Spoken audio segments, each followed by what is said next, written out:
أشهد أن لا إله إلا الله وحده لا شريك له وأشهد أن محمدا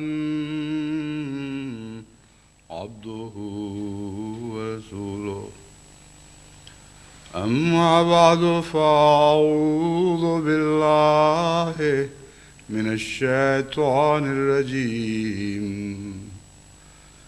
بسم الله الرحمن الرحيم الحمد لله رب العالمين الرحمن الرحيم مالك يوم الدين إياك نعبد وإياك نستعين اهدنا الصراط المستقيم صراط الذين أنعمت عليهم غير المغضوب عليهم ولا الضالين.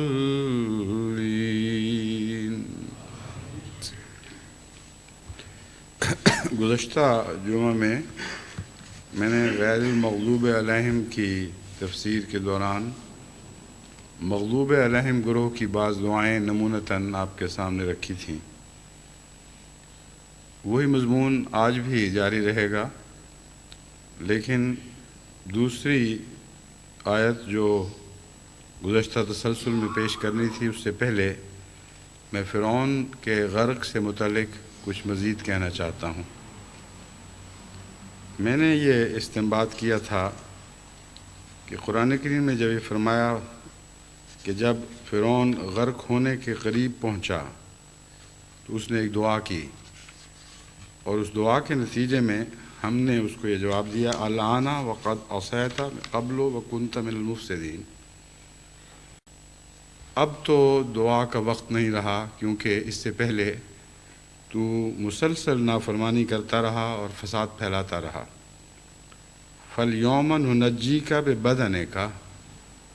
لیکن آج کے دن ہم تیرے بدن کو ضرور نجات دے دیں گے. لِتَكُونَ لِمَنْ خَلْفَكَ آیَةً، تاکہ وہ جو تیرے بعد آنے والے ہیں ان کے لیے تو عبرت کا نشان بن جائے. اس بحث میں نے یہ امکان پیش نظر رکھا تھا، اور میں اب بھی یہی یقین رکھتا ہوں کہ بدن کی نجات کا جو وعدہ فرعون کو دیا گیا تھا اس سے مراد محض لاش کی نجات نہیں، کیونکہ لاشیں تو بہتوں کے کنارے پہ پہنچ گئی ہوں گی، بہت سے ایسے ہیں، بلکہ اکثر فرعون وہی تھے جن کی لاشیں ہمیشہ کے لیے محفوظ کر دی گئی تھیں. تو خصوصیت کے ساتھ اس فرعون کی دعا کے نتیجے میں جب بدن کی نجات کا ذکر ہے تو اس سے یہ استنباط میں نے کیا کہ ایسی زندگی مراد ہے جو روح سے عاری ہو، جیسے زومبی کہا جاتا ہے انگریزی میں. بعض ایسے لاش نما انسان ہوتے ہیں جن کی زندگی روحانیت سے کلیتاً عاری اور روح سے عاری ہوتی ہے. انگریزی میں لفظ زومبی تو ظاہری روح کے بغیر زندگی کا تصور پیش کرتا ہے، لیکن ننجی کا بے بدن کا میں جو مضمون ہے مراد یہ ہے کہ ہم تجھے زندگی تو دے دیں گے مگر نجات نہیں دیں گے، اور روحانیت سے عاری زندگی ہوگی. اس ضمن میں باقی آیات کے مطالعہ سے پتہ چلتا ہے جن میں فرعون اور اس کے ساتھیوں کے غرق کا ذکر ہے کہ سوائے ایک موقع کے ہر دوسری جگہ بنو اسرائیل کو نجات دینے اور ان کی پیروی کرنے والے، ان کے پیچھے آنے والے فرعون کے لشکر کے غرق کا ذکر ہے. لیکن ایک جگہ خود فرعون کے لفظ غرق کا بھی ذکر ہے. سوال یہ پیدا ہوتا ہے کہ اس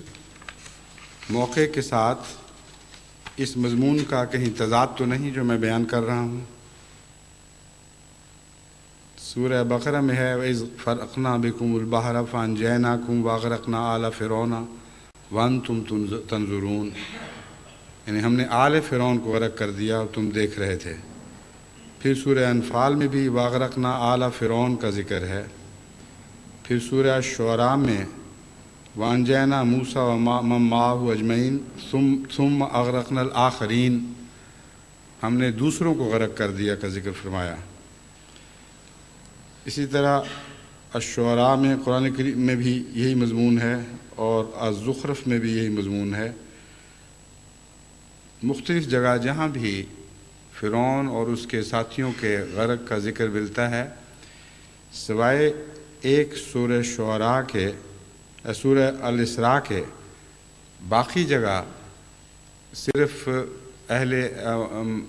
فرعون کے ساتھیوں یا فرعون کی قوم کے غرق کا ذکر ہے۔ سورہ الاسراء میں یہ مضمون ہے فَأَغْرَقْنَاهُ وَمَن مَّعَهُ جَمِيعًا، اور ہم نے فرعون کو اور اس کے ساتھ جو بھی تھے سب کو غرق کر دیا۔ اب سوال یہ ہے کہ ایک جگہ خدا تعالیٰ فرماتا ہے ہم نے اس کو غرق کر دیا، دوسری جگہ فرماتا ہے جب غرق قریب آیا اور اس نے دعا کی تو ہم نے اس سے بدنی نجات کا وعدہ کر لیا۔ تو کیا ان دونوں کے درمیان تضاد ہے یا کوئی مفاہمت کی صورت ممکن ہے؟ غرق کا لفظ جب میں نے ڈکشنری میں دیکھا تو معلوم ہوا کہ ہر جگہ جس کو ہم ڈوبنا اردو میں کہتے ہیں بالکل وہی مفہوم عربی میں غرق کا پایا جاتا ہے۔ کوئی شخص تیرنے کی کوشش کرتا ہو، بچنے کی کوشش کرتا ہو، لیکن ہار جائے اور پانی کے اندر ڈوب جائے۔ ڈوب مرنے کا معنی غرق کا کہیں میں نے نہیں دیکھا، اس لیے ان دونوں میں میرے نزدیک تضاد کوئی نہیں۔ جس طرح خدا تعالیٰ نے مچھلی کے پیٹ میں سے بھی ایک نبی کو زندہ بچا لیا تھا، جہاں اس کے بچنے کے امکان ایک عام ڈوبے ہوئے آدمی کے بچنے کے امکان کے مقابل پر بہت کم تھے۔ بارہا ہم نے دیکھا ہے کہ ایک شخص ڈوب جاتا ہے اور ڈوبے ہوئے کو ایسی حالت میں نکال لیا جاتا ہے کہ ابھی اس نے دم نہیں توڑا، اور پھر کوشش کر کے اس کو بچا لیا جاتا ہے۔ بس خدا تعالیٰ جہاں غرق کا لفظ استعمال فرماتا ہے، اس میں کوئی شک نہیں کہ فرعون ضرور ڈوبا ہے اور اپنے لشکر کے ساتھ ڈوبا ہے، اور جہاں فرماتا ہے ہم تیرے بدن کو نجات بخشیں گے، اس میں بھی کوئی شک نہیں کہ ڈوبے ہوئے کے لیے ظاہری زندگی کے بچانے کا انتظام ممکن ہے، اور خدا تعالیٰ نے ایسا انتظام ضرور کیا ہوگا، کیونکہ اس وعدے کا خصوصیت کے ساتھ یہاں ذکر کرنا ایک گہرا پیغام رکھتا ہے، اور وہ پیغام اس وقت تو لوگوں کو سمجھ میں نہیں آ رہا تھا، اب کی دنیا میں ہمیں سمجھ آیا جب کہ ہم نے فرعون کی لاش کو بچا ہوا اور ممی ہوئی حالت میں دیکھا۔ لیکن جب میں نے مزید تحقیق کی تو معلوم ہوا کہ وہ فرعون جس نے موسیٰ سے ٹکر لی تھی اور جس کے متعلق یہ آتا ہے ہم نے اس کو غرق کیا، وہ فرعون 90 سال کی عمر میں طبی موت مرا ہے، اور اس کی ممی اور اس کے سارے کاغذات جو ساتھ ہیں اور تمام تحریریں یہ بتا رہی ہیں کہ وہ نوعمری میں غرق ہونے کی حالت میں نہیں مرا تھا، بلکہ لمبی عمر پا کر اس کے بعد اس نے کئی لڑائیاں بھی کی ہیں۔ ان لڑائیوں کے بعد بعض ایک جگہ بہت بڑی بھاری فلسطینیوں کے ہاتھوں شکست بھی کھانے لگا تھا، جس کو بعد میں دوبارہ ایک قسم کی فتح میں تبدیل کیا گیا۔ لیکن ایک موقع پر تو بہرحال بہت ذلت ناک شکست بھی اس نے کھائی۔ سوال یہ ہے کہ کیا قرآن کریم کا ایسا ترجمہ کیا جائے گا جس کے مقابل پر تاریخی گواہی کھڑی ہو،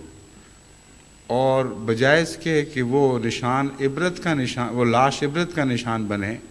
نعوذ باللہ من ذالک قرآن کریم پر شک ڈالنے کا ایک نشان بن جائے۔ ایک یہ پہلو ہے۔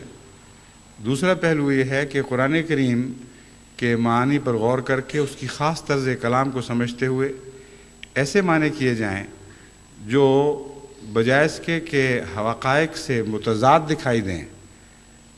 حقائق کو اس رنگ میں پیش کریں کہ غیر معمولی طور پر خدا تعالیٰ کی شان ان سے ظاہر ہو اور وہ لاش واقعتاً عبرت کا نشان بن جائے۔ میرا رجحان لازماً اس طرف ہے، اور میرے نزدیک غرق ہونے اور غرق ہونے کے بعد بچائے جانے میں کوئی تضاد نہیں ہے، بلکہ عام انسانی تجربہ ہمیں بتاتا ہے کہ بارہا ڈوبے ہوئوں کو بچا لیا گیا ہے، خاص طور پر فرعون کے ارد گرد جو اس کا محافظ عملہ تھا، اور خاص طور پر اس لیے کہ وہ دریائے نیل کے کنارے بسنے والے لوگ تھے، ان میں بڑے بڑے تیراک تھے، بہت ماہر غوطہ خور موجود تھے، ان لوگوں کا اپنے بادشاہ کو بچانے کی کوشش نہ کرنا بعید از فہم ہے۔ اس لیے ہرگز بعید نہیں، بلکہ میرے نزدیک واقعتاً یہی ہوا کہ فرعون کو ڈوبنے کے بعد اس کے ساتھیوں نے غوطہ خوری کے ذریعے جو بھی انہوں نے کوشش کی اس کی لاش کو نکالا، اور چونکہ خدا تعالیٰ نے وعدہ کر لیا تھا کہ میں تیرے بدن کو نجات بخش دوں گا، اس لیے وہ بدن زندہ رہا، اور ایک لمبے عرصے تک اس بدن کے ساتھ وہ چلتا پھرتا حکومت کرتا ہوا دکھائی دیا، لیکن اس کی روح کو نجات نہیں بخشی گئی، گویا زندگی میں ہی اس کی موت کا فیصلہ کر دیا گیا تھا، اور ایک ایسا قطعی فیصلہ تھا جو باقی سب سے اس کو جدا کرتا ہے۔ باقی لوگوں کے لیے آخر دم تک توبہ کا دروازہ کھلا رہتا ہے۔ اس سے زیادہ عبرت کا نشان اور کیا ہو سکتا ہے کوئی کہ ایک لمبی زندگی اور بادشاہت کی اور فخر کی زندگی اس کے سامنے پڑی ہو، اور اس کو معین طور پر خبر دی گئی ہو کہ تم پر ہر قسم کی توبہ کا دروازہ بند ہو چکا ہے، اب تم ایک ظاہری زندگی بسر کرو گے لیکن اس میں کوئی روحانیت نہیں ہوگی۔ تو یہ ساری باتیں میرے ذہن میں تھیں اور ہیں، اور اس کے باوجود میرا رجحان اسی طرف ہے کہ قرآن کریم نے جو وعدہ کیا تھا وہ بدنی زندگی کا وعدہ تھا، محض بدن کو عبرت کا نشان بنانے کا وعدہ نہیں تھا۔ اب ہم بقیہ آیات کی طرف متوجہ ہوتے ہیں۔ ایک دعا یہ بتائی گئی ہے، وَأَنذِرِ النَّاسَ يَوْمَ يَأْتِيهِمُ الْعَذَابُ فَيَقُولُ الَّذِينَ ظَلَمُوا رَبَّنَا أَخِّرْنَا إِلَىٰ أَجَلٍ قَرِيبٍ نُجِبْ دَعْوَتَكَ وَنَتَّبِعِ الرُّسُلَ أَوَلَمْ تَكُونُوا أَقْسَمْتُم مِّن قَبْلُ مَا لَكُم مِّن زَوَالٍ۔ اور تو لوگوں کو ڈرا اس دن سے جس دن عذاب ان کو آ لے گا، فَيَقُولُ الَّذِينَ ظَلَمُوا رَبَّنَا أَخِّرْنَا إِلَىٰ أَجَلٍ قَرِيبٍ، وہ لوگ جنہوں نے ظلم کیا ہے وہ خدا سے یہ استدعا کریں گے کہ اے خدا ہمیں کچھ اور مہلت دے دے، نجب دعوتک ونتبع الرسل، ہم تیری دعوت کو قبول کریں گے اور تیرے بھیجے ہوں کی پیروی کریں گے۔ اولم تکونوا اقسمتم من قبل ما لکم من زوال، کیا اس سے پہلے تم یہ قسمیں نہیں کھایا کرتے تھے کہ تمہیں کبھی کوئی زوال نہیں ہوگا؟ وَسَكَنْتُمْ فِي مَسَاكِنِ الَّذِينَ ظَلَمُوا أَنفُسَهُمْ وَتَبَيَّنَ لَكُمْ كَيْفَ فَعَلْنَا بِهِمْ وَضَرَبْنَا لَكُمُ الْأَمْثَالَ، اور تم ان لوگوں کے گھروں میں بسے رہے جنہوں نے تم سے پہلے اپنی جان پر ظلم کیے تھے، وَتَبَيَّنَ لَكُمْ كَيْفَ فَعَلْنَا بِهِمْ، اور تم پر خوب روشن ہو چکا تھا کہ ان کے ساتھ ہم نے کیا سلوک کیا تھا، وَضَرَبْنَا لَكُمُ الْأَمْثَالَ، اور ہم نے تمہارے سامنے مثالیں کھول کھول کر بیان فرمائی تھیں، وَقَدْ مَكَرُوا مَكْرَهُمْ وَعِندَ اللَّهِ مَكْرُهُمْ، اور جو مکر وہ کر سکے انہوں نے وہ سارے مکر کیے، اور اللہ کے پاس ان کے مکروں کا مکمل ریکارڈ موجود ہے۔ وَإِنْ كَانَ مَكْرُهُمْ لِتَزُولَ مِنْهُ الْجِبَالُ، خواہ ان کے مکر ایسے بھی تھے جس سے پہاڑ ٹل جاتے، لیکن اللہ تعالیٰ نے ان کے مکروں کو ناکام کر دیا۔ یہ جو دعا ہے یہ ویسی ہی دعا ہے جو اس سے پہلے بھی کئی دعائیں آپ کے سامنے پیش کی جا چکی ہیں کہ عین اس وقت جب کہ خدا کا فیصلہ آ جائے اس وقت کی دعا قبول نہیں ہوا کرتی۔ اس سے پہلے فرعون کی دعا کی بھی مثال گزری ہے، لیکن اس میں خدا تعالیٰ نے خود استثناء فرمایا ہے کہ جزوی طور پر میں تیری بات مانوں گا لیکن مکمل طور پر نہیں مانی جائے گی۔ اکثر دعائیں تو وہ بیان کی گئی ہیں جو عذاب قیامت کے دن جہنم کے سامنے پیش کرتے ہوئے جہنم کے اندر ظالموں کی التجائیں ہیں، اور ان سب کے رد ہونے کا ذکر ہے۔ کچھ دعائیں وہ ہیں جو موت کا منہ دیکھ کر یا عذاب کا منہ دیکھ کر کی جاتی ہیں، ان کے بھی اکثر رد ہونے کا ذکر ہے۔ سوال یہ ہے کہ ان کی دعائیں صرف 2-3 مضمونوں پہ کیوں مشتمل ہیں؟ وجہ یہ ہے کہ مومن کو تو ایک لمبی زندگی ملتی ہے ابتلاؤں کی، ایسے دور میں جب کہ دعائیں قبول ہو سکتی ہیں، وہ دعائیں کرتا ہے اور دعائیں مقبول ہوتی ہیں، اور اس کے بے شمار نمونے ہیں جو اس کی مختلف زندگی کے حالات پر چسپاں پاتے ہیں۔ لیکن کافر کی دعائیں ہوتی اس وقت کی ہیں جب کہ آخری وقت پہنچا ہو، اس لیے صرف نجات کی چند دعائیں یا عذاب سے بچنے کی دعا کے سوا آپ کو کوئی دعا نظر نہیں آئے گی۔ ان کو دعا کا شعور نہیں ہوتا، اس لیے دعا کے بہت تھوڑے نمونے ہیں جو قرآن کریم نے ہمارے سامنے رکھے ہیں، لیکن ان پر بھی جب غور کریں تو ان سے ہمیں بہت سی نصیحت ملتی ہے۔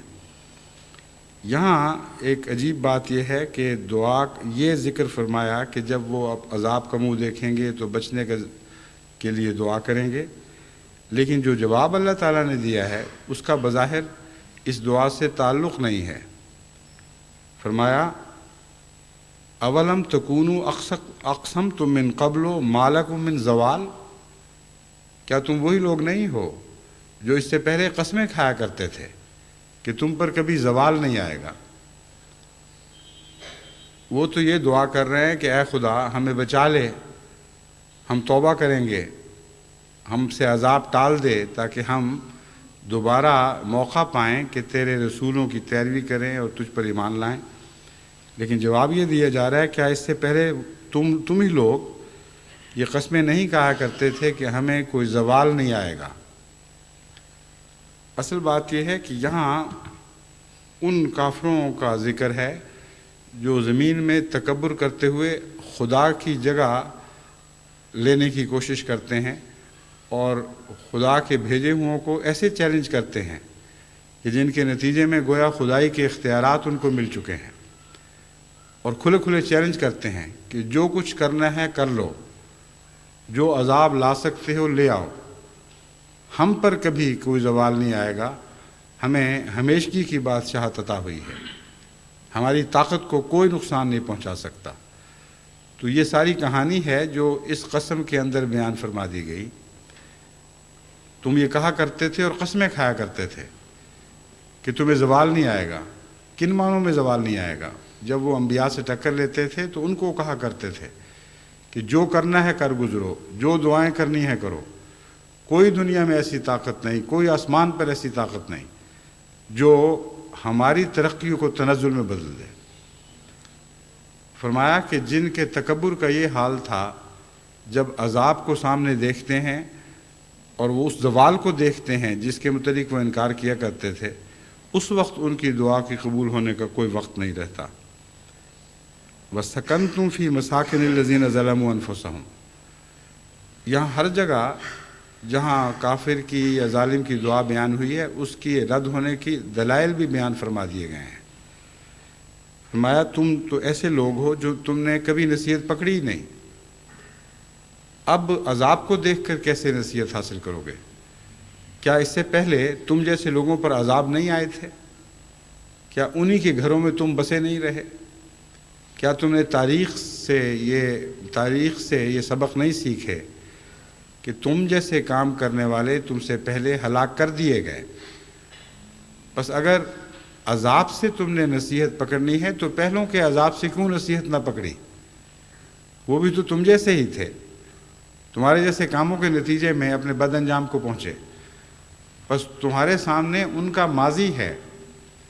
اور اب تم اس ماضی کو بھلا کر نظر انداز کرنے کے بعد جب اس کو مستقبل کے طور پر اپنے سامنے دیکھ رہے ہو تو ہمیں کہتے ہو کہ ہمیں واپس کر دو، ہم نصیحت پکڑیں گے۔ اس فطرت کے خلاف بات ہے۔ جسے نصیحت پکڑنی ہو وہ دوسرے کے بد حال کو دیکھ کر اپنے لیے نصیحت کا رستہ اختیار کرتا ہے اور نیکی کا رستہ اختیار کرتا ہے۔ جب اپنے اوپر آ پڑے تو پھر بچنے کا کوئی سوال نہیں رہا کرتا۔ وقد مکروا مکرہم وعند اللہ مکرہم، اور پھر وہ بھی بہت مکر کرنے والے تھے تمہاری طرح، اور خدا کے پاس ان کا مکر ہے۔ اس کا مطلب یہ ہے کہ اللہ تعالیٰ کے قبضہ قدرت میں ہے کہ ان کے مکر کو جس طرح چاہے ذلیل و رسوا کر کے نامراد کر دے۔ عند اللہ مکرکم، خدا کی مٹھی میں ہے ان کے مکر، خدا والوں کو کیا کہہ سکتے ہیں۔ دوسرا ہے خدا کے پاس ان کے مکروں کا مکمل ریکارڈ موجود ہے۔ وَإِن كَانَ مَكْرُهُمْ لِتَزُولَ مِنْهُ الْجِبَالُ، اگر ایسے ایسے مکر بھی ان کے پاس ہوتے جس سے پہاڑ ٹل جاتے، تب بھی خدا کے قبضہ قدرت میں تھے، خدا کی مرضی کے بغیر وہ سارے مکر بے اثر رہتے اور بے اثر رہے۔ تو جو دعا آخر پر نامنظور کی جاتی ہے اس کا فلسفہ بھی خدا تعالیٰ ساتھ ساتھ بیان فرماتا چلا جا رہا ہے۔ وَإِذْ قَالَ رَبُّكَ لِلْمَلَائِكَةِ إِنِّي خَالِقٌ بَشَرًا مِّن صَلْصَالٍ مِّنْ حَمَإٍ مَّسْنُونٍ، یہ وہ دعا اس کے بعد، اس ذکر کے بعد کہ کس طرح ہم نے انسان کو ایک گلی سڑی مٹی سے پیدا کیا اور پھر فرشتوں کو اس کی اطاعت کا حکم دیا۔ فرماتا ہے سب نے اطاعت کی سوائے ابلیس کے۔ جب خدا نے پوچھا لم کہ کیوں تو نے ایسی اطاعت نہیں کی، اس نے یہ کہا قال لم اکن لاسجد لبشر خلقتہ من صلصال من حمأ مسنون، کہ میں ان میں سے نہیں ہوں جو ایک ایسی ذلیل چیز کی اطاعت کریں جسے تو نے گندی مٹی سے پیدا کیا ہے۔ ایسی گھٹیا اور رسوا چیز کی اطاعت کرنے والوں میں نہیں ہوں۔ قال فاخرج منها فإنك رجیم، فرمایا کہ تو اپنی موجودہ کیفیت سے باہر نکل جا، یعنی ہم تجھے اس حالت میں نہیں رہنے دیں گے جس حالت میں ہم نے تجھے بنایا تھا، تجھے ذلیل و رسوا کریں گے۔ وَإِنَّ عَلَيْكَ اللَّعْنَةَ إِلَىٰ يَوْمِ الدِّينِ، اور قیامت تک کے دن کے لیے تجھ پر لعنت ہے۔ تب یہ سننے کے بعد شیطان نے دعا کی ہے، لیکن یہاں لفظ شیطان نہیں ہے بلکہ ابلیس ہے۔ یا ابلیس و مالک اللہ تکون من الساجدین، یہاں لفظ ابلیس خاص طور پر قابل توجہ ہے، میں آگے جا کے بیان کروں گا کہ کیوں یہاں یہ خاص اہمیت رکھتا ہے۔ قال رب فانظرنی الی یوم یبعثون، اے خدا مجھے مہلت دے اس وقت تک کے لیے جب کہ لوگوں کو دوبارہ تو نئی زندگی عطا کرے گا۔ قال فإنک من المنظرین، فرمایا ہاں تجھے ہم اس وقت تک کے لیے مہلت دیتے ہیں۔ الی یوم الوقت المعلوم، اس معین وقت تک کے لیے جس کا ذکر گزر چکا ہے۔ قال رب بما اغویتنی لأزینن لہم فی الارض ولأغوینہم اجمعین، اے میرے رب چونکہ تو نے مجھے گمراہ قرار دے دیا ہے، میں ان کے لیے زمین میں جو کچھ ہے وہ بہت ہی حسین اور خوبصورت بنا کر دکھاؤں گا۔ وَلَأُغْوِيَنَّهُمْ أَجْمَعِينَ، اور میں سب کے سب تیرے بندوں کو گمراہ کر دوں گا۔ إِلَّا عِبَادَكَ مِنْهُمُ الْمُخْلَصِينَ، وہاں شیطان نے خود یہ استثناء کیا سوائے ان بندوں کے جو تیرے مخلص بندے ہیں۔ یہاں مخلص کا لفظ نہیں بلکہ مخلص کا لفظ استعمال کیا گیا ہے۔ مراد یہ ہے جن کو تو خالص کر دے۔ بس شیطان نے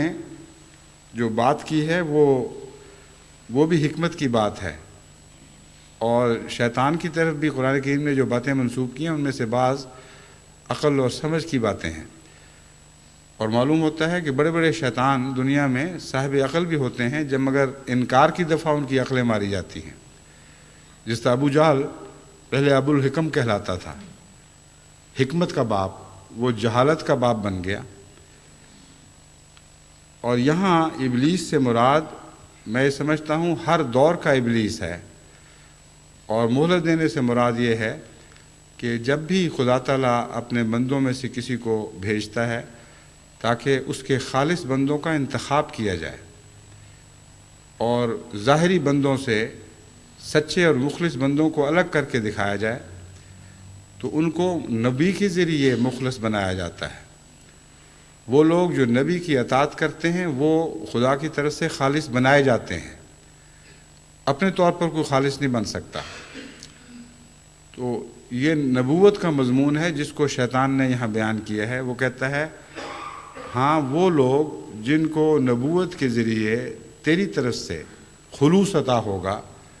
اور وہ نبوت کی پیروی کے ذریعے مخلص بنائے جائیں گے، وہ یقیناً میری پیروی نہیں کریں گے۔ قال ھذا صراط علی مستقیم،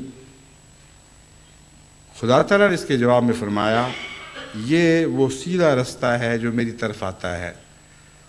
یعنی شیطان بھی وہیں بیٹھا ہوا بہکا رہا ہے اور خدا کے انبیاء بھی اسی رستے پر نیک نمونے دکھا رہے ہیں، اور جن کو ان خدا کے بندوں پر ایمان لانے کی توفیق ملتی ہے وہ مخلص بنا دیے جاتے ہیں اور ان پر شیطان کا کوئی دخل نہیں رہتا۔ فرمایا ان عبادی لیس لک علیہم سلطان الا من اتبعک من الغاوین، میرے بندوں پر تجھے کوئی تسلط نہیں ہے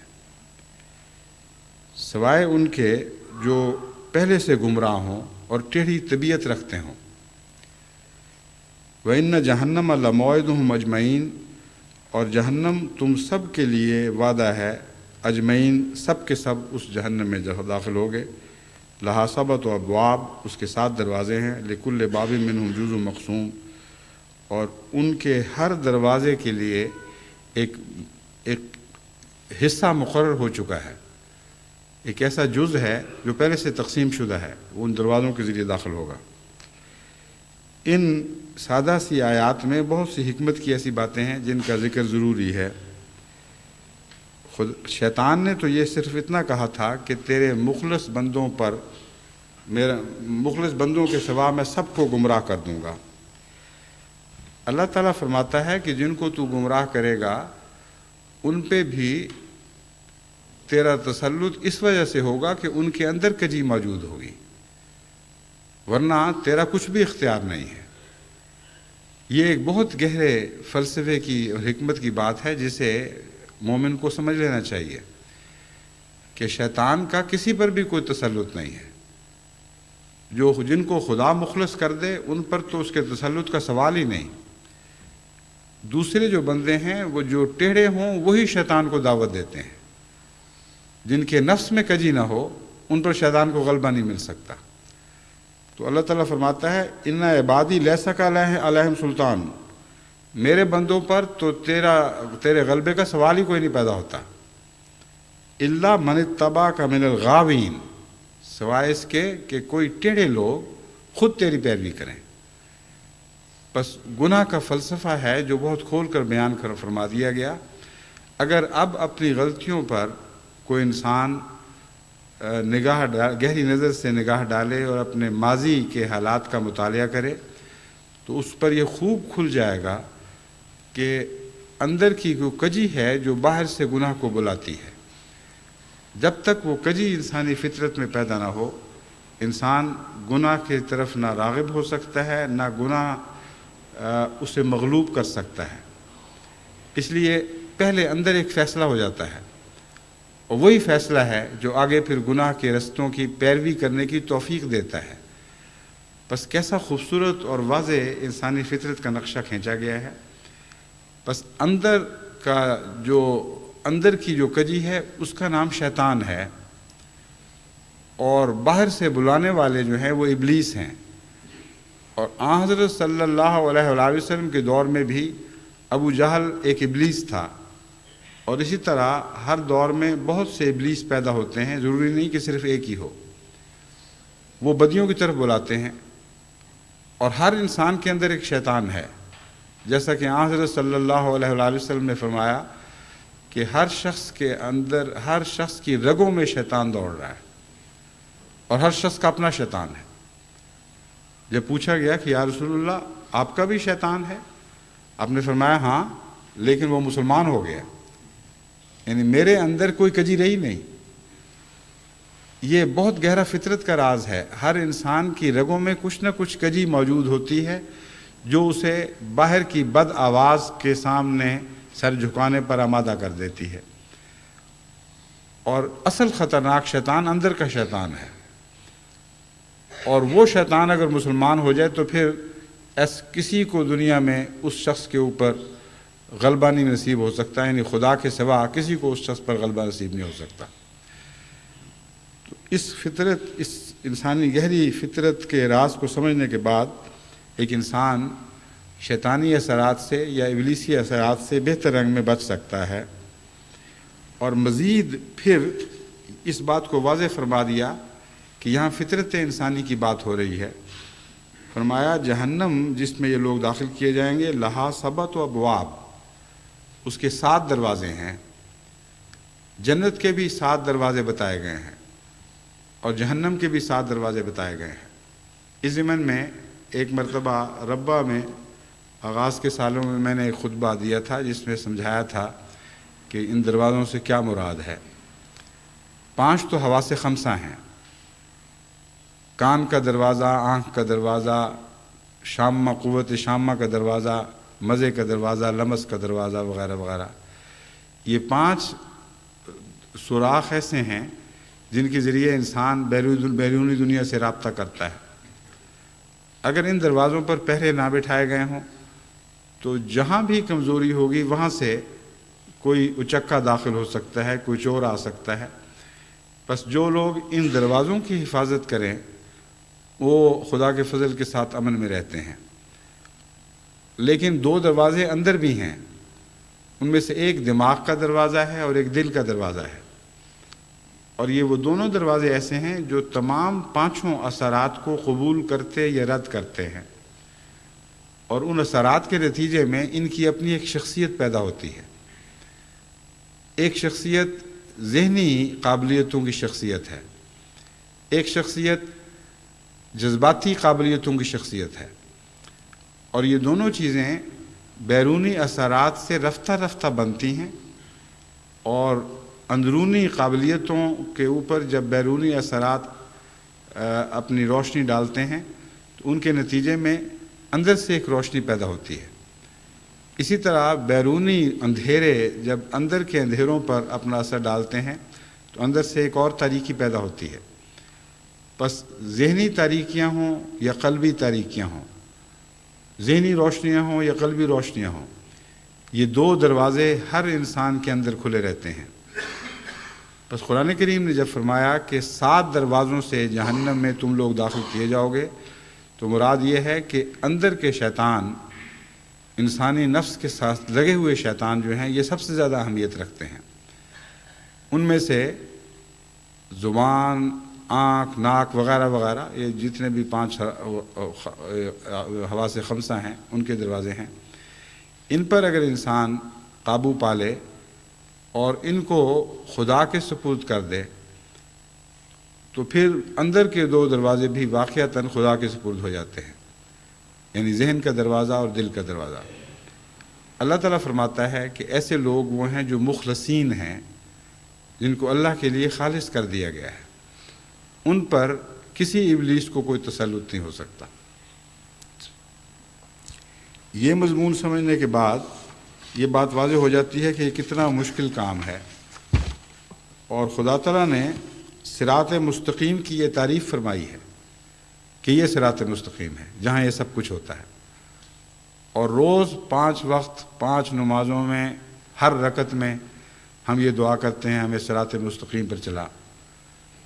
کیسی صراط مستقیم ہے جہاں نیک بھی چلتے ہیں، بد بھی چلتے ہیں، ٹھوکریں کھانے والے لوگ بھی ہیں، بچ کر نکل جانے والے بھی لوگ ہیں۔ اکثر وہ ہیں جو رستہ کھو دیں گے، کم وہ ہیں جو خوش نصیب ہیں جو آخر منزل تک پہنچیں گے۔ ان سب کے مضامین تفصیل سے قرآن کریم نے کھول کر ہمارے سامنے رکھے، تمام دعائیں ہمیں سکھائیں، وہ ان بد دعاؤں سے ہمیں متنبع کیا جو مغضوب علیہم اور ضالین کی دعائیں ہیں، لیکن وہ بھی صراط مستقیم پر بھی آپ کو ملتے ہیں۔ لیکن وہ صراط جو سیدھی خدا تک پہنچا دیتی ہے وہ عباد اللہ المخلصین کی راہ ہے، اور انہی کی دعائیں کرتے ہوئے ہمیں ان رستوں پر آگے بڑھنا چاہیے، اور جو ٹھوکریں خدا تعالیٰ نے ہم پر کھول دی ہیں ان سے بچنے کی کوشش کرتے رہنا چاہیے، لیکن اس یقین کے ساتھ کہ اپنی کوشش سے کوئی انسان نیک نہیں ہو سکتا جب تک دعا کے ذریعے اسے توفیق نہ ملے، اور دعا کی قبولیت کے لیے ضروری ہے کہ دل سے ایک خالص آواز اٹھے اس دعا کی قبولیت کے لیے۔ عام دعاؤں کے لیے تو دل سے خالص دعائیں آسانی سے اٹھ جاتی ہیں، مگر نیکی کی دعا کے لیے دل کی خالص آواز کو بلند کرنا بہت مشکل کام ہے۔ یہ بات میں آپ کو اچھی طرح سمجھا دینا چاہتا ہوں۔ آپ اگر یہ دعا کہیں کہ ہمارا بچہ ٹھیک ہو جائے تو دل سے نکلے گی، یہ دعا کریں کہ اے خدا ہمیں اس بلا سے نجات بخش دے، ہمیں اس طوفان سے بچا لے، تو دل سے اٹھے گی۔ چنانچہ قرآن کریم نے، جیسا کہ میں نے پہلی دعاؤں میں ذکر کیا، ان دعاؤں کی قبولیت کی وجہ بیان کرتے ہوئے فرمایا کہ ہمیں پتہ تھا کہ بعد میں یہ لوگ مکر جائیں گے، لیکن اس وقت دل سے دعا کر رہے تھے، ایک مسترکی دعا تھی اور ہم نے اس کو قبول کر لیا۔ لیکن نیکی کی دعا مانگنا سب سے مشکل دعا ہے، کیونکہ وہ بہاؤ کے خلاف دعا ہے۔ انسانی فطرت گناہوں کی پیروی کرتی ہے، اس کی طرف دھکیل کے لے جانا چاہتی ہے۔ تبھی بہاؤ انسانی طبیعت کا مزے کی طرف ہے، لذتوں کی طرف ہے، آرام طلبی کی طرف ہے۔ بہاؤ کے خلاف دعا کرنا سب سے مشکل دعا ہے۔ واقعتاً نیکی کی دعا مانگتے ہوئے ہر انسان اگر اپنے نفس کو کلید کر دیکھے اور یہ غور کرے کہ واقعتاً وہ خدا سے ان سب چیزوں سے بچنے کی دعا مانگ رہا ہے، تب اس کو پتہ چلے گا کہ وہ دعا کچھ نیم جان سی دعا تھی۔ انسان کہتا ہے کہ مجھے نیکی عطا کر، لیکن ساتھ ڈرتا بھی ہے اور پوری طرح نیت بھی نہیں رکھتا۔ ایک شخص رزق حلال کی دعا مانگتا ہے مثلا، اب روزانہ اس کے لیے رزق حرام کئی قسم طرح سے بہت خوبصورت بن کر ظاہر ہوتا ہے۔ اگر ان سب امکانات کو پیش نظر رکھے اور پھر یہ دعا کرے کہ اے خدا مجھے رزق حلال عطا کر، تب اس کو سمجھ آئے گی کہ مخلص دعا ہوتی کیا ہے۔ جب تک وہ دعا مخلص نہیں ہوگی، جب تک پہلے رزق حرام کے سارے دروازے اپنے اوپر بند نہیں کر لیتا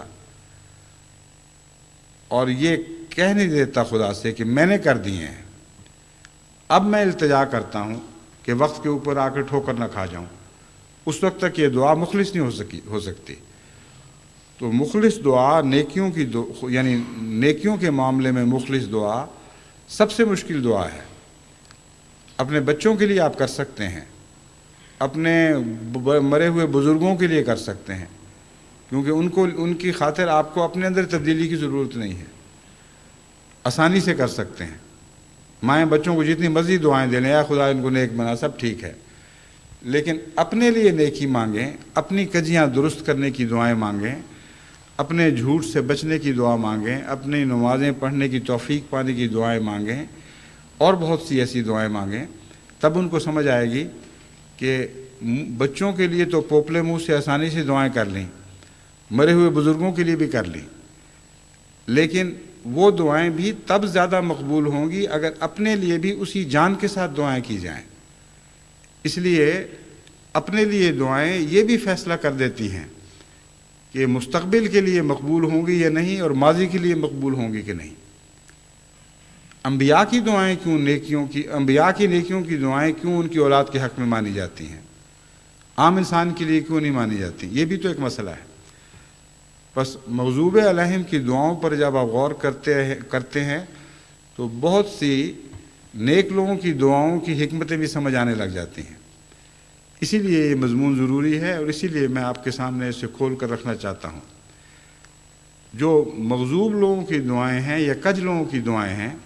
وہ جب نیکی کی دعائیں بھی کرتے ہیں تو ان کے اندر ایک کجی ہو جاتی ہے، اور اس کجی کی وجہ سے وہ دعائیں رد ہو جاتی ہیں۔ اور غیروں کے لیے خواہ کجی نہ بھی ہو، چونکہ اپنے لیے کجی ہوتی ہے، اس لیے دوسروں کی دعاؤں میں بھی کمزوری واقع ہو جاتی ہے۔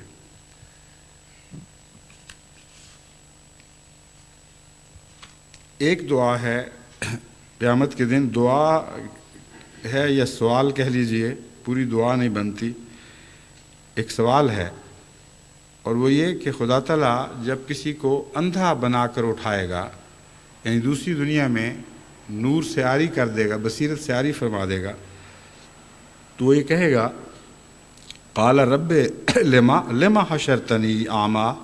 وقد کنت بصیرا، کہ اے میرے رب تو نے مجھے اندھا کیوں اٹھا دیا، میں تو دنیا میں دیکھا کرتا تھا۔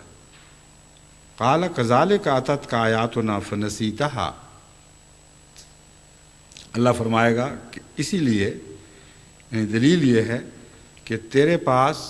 میرے نشانات آیا کرتے تھے یا آتے رہے اور تو نے انہیں نظر انداز کر دیا۔ نسیتہا کا معنی یہاں بھلا دینا ان معنوں میں نہیں کہ ایک چیز یاد تھی اور بھلا دی گئی۔ نسیتا کا معنی ہے انہیں اس طرح نظر انداز کر دیا گویا وہ بھول چکے تھے، فراموش کر دیا ان کو، ان کی طرف توجہ ہی نہیں کی۔ وَكَذَلِكَ الْيَوْمَ تُنْسَىٰ، اور آج تجھے اسی طرح بھلا دیا جائے گا۔ دیکھتے ہوئے نہ دیکھنے کا مضمون ہے جو بیان ہوا ہے۔ تنسا کا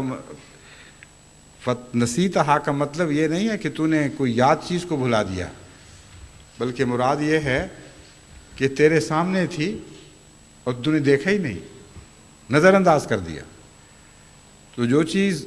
اپنی مرضی سے تو نے نہیں دیکھی آج تجھے نظر ہی نہیں آئے گی، اور آج تو بھی اسی طرح خدا کے سامنے بھلا دیا جائے گا اور تیری ضرورتوں کی پرواہ نہیں کی جائے گی۔ یہ بہت ہی دردناک سزا ہے، اور یہ سزا ہم دنیا میں اپنے لیے بناتے چلے جاتے ہیں۔ جب خدا کی طرف سے کوئی بات ظاہر ہو جائے، اسے دیکھنے کے باوجود آنکھیں بند کر لی جائیں، تو اس پر یہ مضمون صادق آتا ہے۔ میں نے بہت سے تبلیغ کے دوران مولویوں سے باتیں کی ہیں، اور میں ذاتی طور پر جانتا ہوں، نظر آتے تھے وہ لوگ اپنی آنکھیں بند کرتے ہوئے۔ جب ان کے سامنے کھلی کھلی بات رکھی گئی تو ان کے چہروں پر آپ خوف کے آثار دیکھ سکتے تھے۔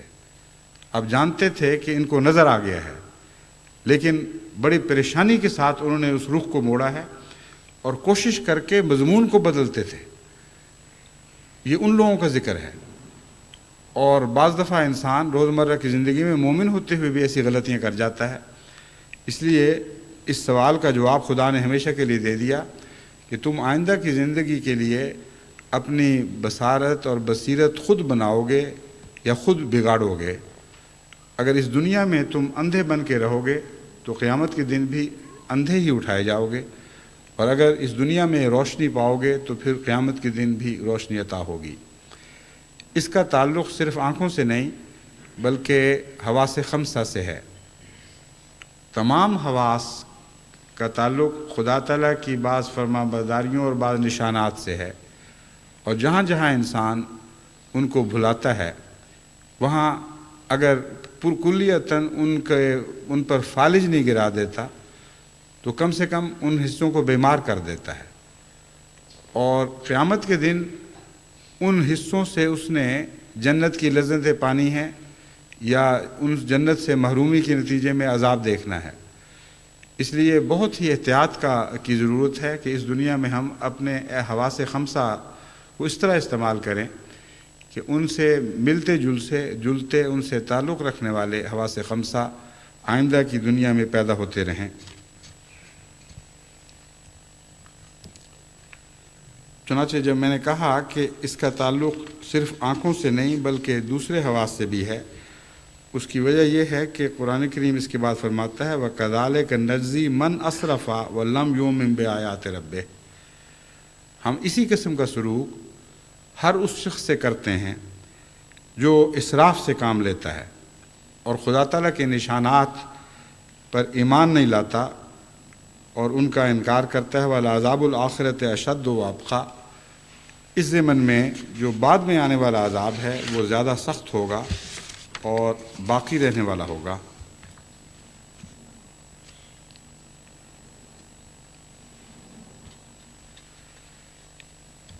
سورہ یہ آیت جو تھی، یہ دعائیں، ان کا حوالہ دینا میں بھول گیا تھا کہ جب چھپیں گی تو ان میں آ جائے گا۔ یہ دعا جو ہے قال رب لما حشرتنی اعمیٰ، یہ سورہ طٰہٰ 125 تا 128۔ سورہ مومنون کی 100 تا 102 آیات میں اللہ تعالیٰ فرماتا ہے حتیٰ اذا جاء احدهم الموت قال رب ارجعون، یہاں تک کہ جب ان میں سے کسی ایک کو موت آ جائے تو وہ یہ کہے گا اے خدا مجھے لوٹا دے، لعلی اعمل صالحا فیما ترکت کلا، تاکہ میں جو جگہ چھوڑ کر آیا ہوں اس جگہ واپس جا کر نیک اعمال بجا لاؤں، یعنی اپنی زندگی کو نئے اعمال سے زینت دوں۔ کلا، خبردار ایسا نہیں ہوگا، انہا کلمۃ ہو قائلھا، یہ تو محض منہ کی بات ہے جو یہ شخص کہہ رہا ہے۔ ومن ورائہم جہنم برزخ الی یوم ومن ورائہم برزخ الی یوم یبعثون، اور ایسے لوگوں کے پیچھے ایک پردہ ہے جو قیامت کے دن تک ان کے درمیان اور حقیقت کے درمیان لٹکا رہے گا۔ فَإِذَا نُفِخَ فِي الصُّورِ فَلَا أَنْصَابَ بَيْنَهُمْ يَوْمَئِذٍ وَلَا يَتَسَاءَلُونَ، جب سور پھونکا جائے گا تو اس دن ان کے درمیان کوئی قرابتیں باقی نہیں رہیں گی اور نہ وہ ایک دوسرے کا حال پوچھ سکیں گے۔ ایک بات تو بارہا پہلے گزر چکی ہے کہ جب پکڑ کا وقت آ جائے، جب موت آ جائے، اس وقت بچنے کی کوئی دعا کارآمد نہیں ہوتی۔ ان مضامین کو جب دہرایا جاتا ہے تو بے وجہ نہیں دہرایا جاتا، بلکہ ان کے ساتھ مزید کچھ اور مضامین بیان کر دیے جاتے ہیں۔ قرآن کریم میں در حقیقت ایک بھی ریپیٹیشن نہیں ہے، بہت سی جگہ آپ کو بعض مضامین دہرائے ہوئے دکھائی دیں گے اور انسان سمجھتا ہے کہ وہی مضمون دوبارہ۔ اس کے دو فائدے ہیں۔ ایک فائدہ تو یہ ہے کہ بار بار بعض مضامین نظر کے سامنے آئیں تو زیادہ گہرا ان پر اثر پڑتا ہے، وہ انسانی فطرت پر اثر پڑتا ہے۔ لیکن ایک اور فائدہ یہ ہے کہ ان دہرائے ہوئے مضامین کو مختلف شکلوں میں پیش کیا جاتا ہے، اور ایک بھی قرآن کریم میں ایسی دہرائی نہیں جس کا پس منظر یا بعد میں آنے والی آیات اس مضمون پر کوئی نئی روشنی نہ ڈالتے ہوں۔ اس لیے کہیں بھی محض تکرار نہیں ہے، بلکہ ہر تکرار کے ساتھ کچھ حکمتیں ایسی پوشیدہ ہیں جو پہلے موقع پر بیان نہیں ہوئی تھیں یا ان کے بعض پہلو بیان نہیں ہوئے تھے۔ چنانچہ یہاں بھی یہی بات ہے، لعلی اعمل صالحا فیما ترکت کلا فرما کر بظاہر وہی باتیں پیش کی گئی ہیں جو پہلے بھی کئی دفعہ پیش ہو چکی ہیں، مگر اس کے بعد اللہ تعالیٰ فرماتا ہے وَمِن وَرَائِهِمْ بَرْزَخٌ إِلَىٰ يَوْمِ يُبْعَثُونَ، اور ان کے درمیان ایک پردہ ہوگا جو قیامت کے دن تک لٹکا رہے گا۔ کن کے درمیان پردہ ہے، یہ بحث ہے۔ ایک مضمون تو یہ ہے کہ مستقبل میں جو کچھ ان کے لیے ظاہر ہونا ہے وہ پوری طرح ان کو دکھائی نہیں دے گا اور ایک پردہ ہوگا، لیکن جب مزید غور کریں تو معلوم ہوتا ہے کہ اعمال صالحہ کے درمیان اور ان کے درمیان ایک پردہ ہے جو کبھی نہیں اٹھایا جائے گا، اور انہیں اعمال صالحہ کی توفیق مل ہی نہیں سکتی، جس کا مطلب یہ ہے کہ زندگی میں اگر کوئی شخص بدی کی حالت میں اٹھایا جاتا ہے تو جس حد تک امکان تھا اس کے بچنے کا وہ امکان اس کو مہیا کیا جا چکا ہے، اور جس شخص کو ابھی اور بھی آزمائش میں ڈالنا ہو اور ابھی اس کی صلاحیتیں پوری طرح استعمال نہ ہوئی ہوں اور یہ امکان ہو کہ ابھی کچھ اور امتحان باقی ہیں، ایسے شخص کو اگر وہ بد ہے تو بدیوں میں لمبی زندگی ملتی ہے، اور اگر وہ نیک ہے تو نیکی میں اور لمبی زندگی ملتی ہے۔ لیکن کوئی شخص اس وقت تک نہیں مرتا جب تک وہ اپنی نیکی یا بدی کی کیفیتوں میں اس حد تک آزمایا نہ جا چکا ہو کہ جس کے بعد یہ یقین سے کہا جا سکتا ہو کہ اب اس کے بعد اگر اسے 1,00,000 سال کی زندگی بھی ملے تو اس کے اندر تبدیلی پیدا نہیں ہوگی، اگر کروڑ سال کی زندگی بھی ملے تو اس کے اندر تبدیلی پیدا نہیں ہوگی۔ یہی مضمون ہے جو اللہ تعالیٰ نے فرمایا ہے ان کے من ورائہم برزخ الی یوم یبعثون، زندگی کی حد تک ہم نے ان کو دیکھ لیا۔ یہ جو کہتے ہیں کہ ہمیں دوبارہ موقع ملے گا تو ہم نیک اعمال کریں گے، یہ سب بکواس جھوٹ ہے، منہ کی باتیں ہیں۔ قیامت تک اب یہ لوگ نیکی کی توفیق نہ پانے والے ہیں، تب ہم نے ان کو ایسی حالت میں اٹھایا ہے۔ اور پھر اس مضمون کو آگے بڑھا کر فرمایا وَإِذَا نُفِخَ فِي الصُّورِ فَلَا أَنْصَابَ بَيْنَهُمْ يَوْمَئِذٍ وَلَا يَتَسَاءَلُونَ، ان کے اور ان کے نیک ساتھیوں کے درمیان کوئی رشتہ بھی باقی نہیں رہے گا۔ جس طرح ان کے اور ان کے اعمال کے درمیان کوئی رشتہ نہیں، اسی طرح ان کے اور ان کے وہ رشتہ دار جو نیک تھے ان کے درمیان کوئی رشتہ دوبارہ اب قائم نہیں ہوگا، بلکہ ان کے بدوں کے ساتھ رشتے رہیں گے۔ اور جس طرح یہاں انسان اپنے نیک ساتھیوں کے بھی حال پوچھ لیا کرتا ہے، اولاد ہو یا ماں باپ ہوں یا اور عزیز ہوں اقربا ہوں، ان میں نیک اور بد اکٹھے رہتے ہیں، لیکن یہاں مرنے کے بعد فرمایا کہ بدوں اور نیکوں کی دنیا الگ کر دی جائے گی، اور وہ ایک دوسرے کے حال پوچھنے کی بھی توفیق نہیں پائیں گے، سوائے اس کے کہ قرآن کریم میں بعض جگہ نمونتاً خدا تعالیٰ سے استدعا کی گئی ہے کہ ہمیں ان لوگوں کا حال دکھا، اور خدا تعالیٰ ان کو توفیق دے گا کہ نمونتاً دوسرا حال دیکھ لیں۔ وہ ایک الگ مضمون ہے جو استثناء کے طور پر ہے، اس آیت میں عمومی مضمون ہے جو بیان ہوا ہے۔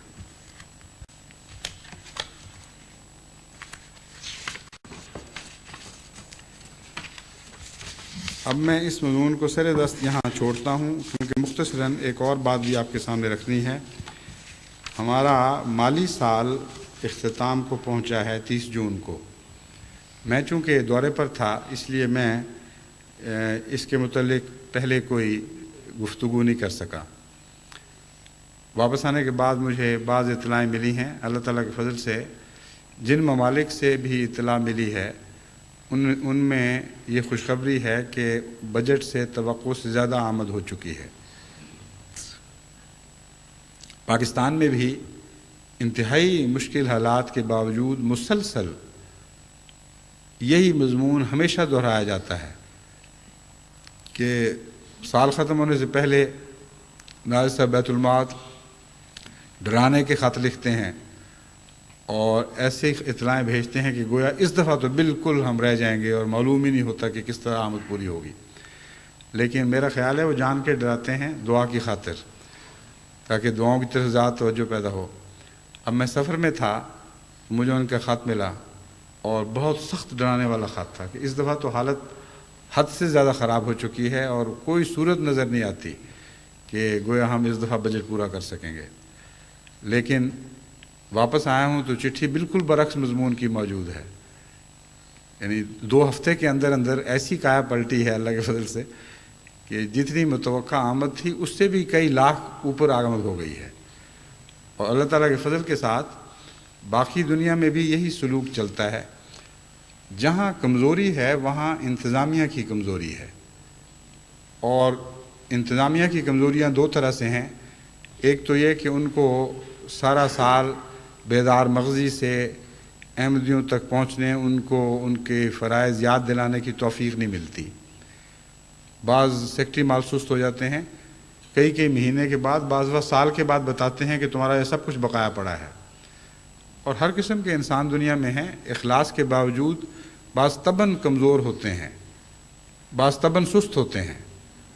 ان تک اگر پہنچ جائیں آپ وقت کے اوپر تو جو کچھ ہے حاضر کر دیں گے، لیکن جب وقت تک پہ نہ پہنچیں تو دنیا کی دوسری ضروریات پہلے آ جاتی ہیں، پھر ان پر خرچ کر دیتے ہیں، آخر پر ان کے لیے مشکل ہو جاتا ہے۔ جہاں بھی انتظامیہ مستعد ہے اللہ تعالیٰ کے فضل سے، وہاں جماعت بھی اسی طرح مستعدی کا رد عمل دکھاتی ہے، اور جہاں انتظامیہ دعا کرنے والی ہے وہاں تو اللہ تعالیٰ کے فضل کے ساتھ حیرت انگیز نشان ظاہر ہوتے ہیں، دیکھتے دیکھتے مالی امور کی کایا پلٹ جاتی ہے۔ تو اس لیے میں اعلان کرتا ہوں، اور جہاں جہاں بھی اب یہ خطبے کی آواز پہنچے گی، کہ 1 مہینے کے اندر اندر اپنی مجالس عاملہ کی میٹنگز بلائیں اور اپنے سابقہ رویے کا جائزہ لیں تنقیدی نظر سے، اور یہ دیکھیں کہ سارا سال کیا مستعدی کے ساتھ ناد دہندوں کی فکر کی گئی کم شرح سے چندہ دینے والوں کے معیار کو بلند کرنے کی کوشش کی گئی یا نہ کی گئی؟ اس ضمن میں یونائٹڈ اسٹیٹس میں جو میں نے مجلس عاملہ کو خصوصیت سے ہدایت دی تھی وہ باقی دنیا میں بھی بھجوا دی جائے گی، یعنی اس کی ریکارڈنگ بھجوا دی جائے گی، اس پر بھی غور کر لیں اور اپنے مالی حالات کو بہتر بنانے کی کوشش کریں۔ دوسری بات یہ ہے کہ اکثر ممالک رپورٹ بھجوانے میں سستی کر دیتے ہیں۔ مثلا اب ایک سال کا جو مالی سال کا عرصہ ہے وہ تو گزر چکا، لیکن ابھی تک بھاری اکثریت ایسے ممالک کی ہے جنہوں نے یہاں رپورٹ بھیجنے کا خیال بھی نہیں کیا،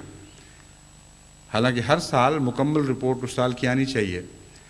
بس ایک مہینے کے اندر اندر اب جماعتیں اپنی مکمل رپورٹ بھی بھجوائیں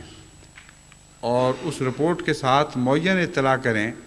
کہ اس وقت تک کتنا حصہ مرکز ان کے پاس زائد پڑا ہوا ہے، اس حصہ مرکز کے متعلق ہدایت طلب کریں کہ اس کو کیا کرنا ہے۔ ایک زمانہ تھا جب کہ حصہ مرکز زائد کے طور پر اکثر باہر پڑا رہ جاتا تھا، کیونکہ مرکز براہ راست بہت سے جماعتی کاموں میں اس طرح ملوث نہیں تھا کہ ساری دنیا میں مرکز کی طرف سے تفصیل سے خرچ ہو رہا ہو، بلکہ جو جماعتیں تھیں وہی خرچ کرتی تھیں اور وہی مرکزی خرچ کے مترادف سمجھا جاتا تھا۔ اب بہت سے ایسے غیر معمولی انقلابی کام ہو رہے ہیں جن کے نتیجے میں مرکز کا خرچ بہت بڑھ چکا ہے، اور اللہ تعالیٰ کے فضل سے اب تک اس خرچ میں کمی نہیں آئی، لیکن بعض دفعہ یہ الجھن ضرور پیدا ہوتی ہے کہ فلاں ملک میں پتہ نہیں ہمارے کتنے پیسے پڑے ہوئے ہیں، فلاں ملک میں کتنے پڑے ہوئے ہیں۔ بعض دفعہ 6 مہینے تک اطلاع نہیں ملتی، اور یہاں جو ہمارے اس وقت ایڈیشنل وکیل المال شریف احمد صاحب اشرف ہیں،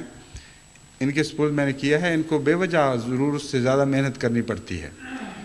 تو میں تمام دنیا کی جماعتوں کو نصیحت کرتا ہوں کہ اس مہینے میں، یعنی آج سے ایک مہینہ ختم ہونے سے پہلے مجلس عاملہ میں بھی اس صورتحال پر غور کریں اور مجھے براہ راست وہاں سے رپورٹ بھجوائیں، ایڈیشنل وکیل المال کو نہ بھجوائیں، کیونکہ مجھے بھجوائیں گے تو مجھے پتہ لگ جائے گا کس نے بھیجی ہے کس نے نہیں بھیجی، اور ان کے ذہن میں بھی یہ دباؤ رہے گا کہ میرے سامنے بات آنی ہے، اس لیے ممکن ہے تھوڑا سا مزید ذمہ داری کا احساس پیدا ہو۔ تو میں امید رکھتا ہوں کہ جلد یہ رپورٹیں آ جائیں گی۔ جہاں تک مرکزی اخراجات کا تعلق ہے، مجھے اللہ کے فضل سے کوئی اس بارے میں فکر نہیں ہے، کیونکہ جیسا کہ میں نے بیان کیا ہے، اب تک جتنے بھی نئی اسکیمیں بنی ہیں، جتنے بھی نئے اخراجات سامنے آئے ہیں، خدا تعالیٰ از خود پورا کرتا چلا جا رہا ہے، اور یہی مجھے امید ہے کہ ہمیشہ اس کا سلوک جاری رہے گا۔ اللہ تعالیٰ ہمیں توفیق عطا فرمائے۔ ہماری نیتیں پاک ہونی چاہیے، مخلص ہونی چاہیے، ہماری کوششیں مخلص ہونی چاہیے اور پاک ہونی چاہیے۔ باقی سب برکتیں اللہ اپنے فضل سے عطا فرماتا ہے، وہی عطا فرماتا رہے گا۔ اس کے بعد میں باقی مضمون انشاءاللہ آئندہ مہینے پیش کروں گا۔ ہاں، ایک چھوٹا سا یہ اعلان کرنا تھا کہ اس جمعے میں دو نئے ممالک کا اضافہ ہوا ہے جو براہ راست مواصلاتی ذرائع سے یہ خطبہ سن رہے ہیں۔ ایک تنزانیہ ہے اور ایک نیوزی لینڈ۔ تو یہ سلسلہ خدا کے فضل سے پھیلتا چلا جا رہا ہے۔ اللہ کرے آئندہ ایسے انتظام بھی ہوں کہ آڈیو ویڈیو دونوں طرح سے بیک وقت ساری دنیا میں جماعت خطبے اور بعض اہم تقاریر سے مستفید ہو سکے۔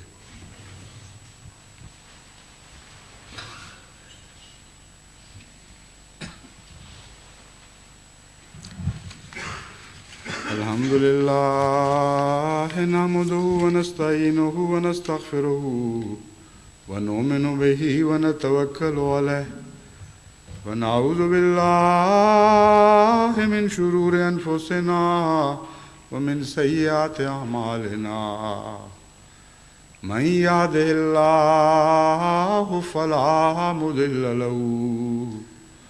ومن یضللہ فلا ہادی له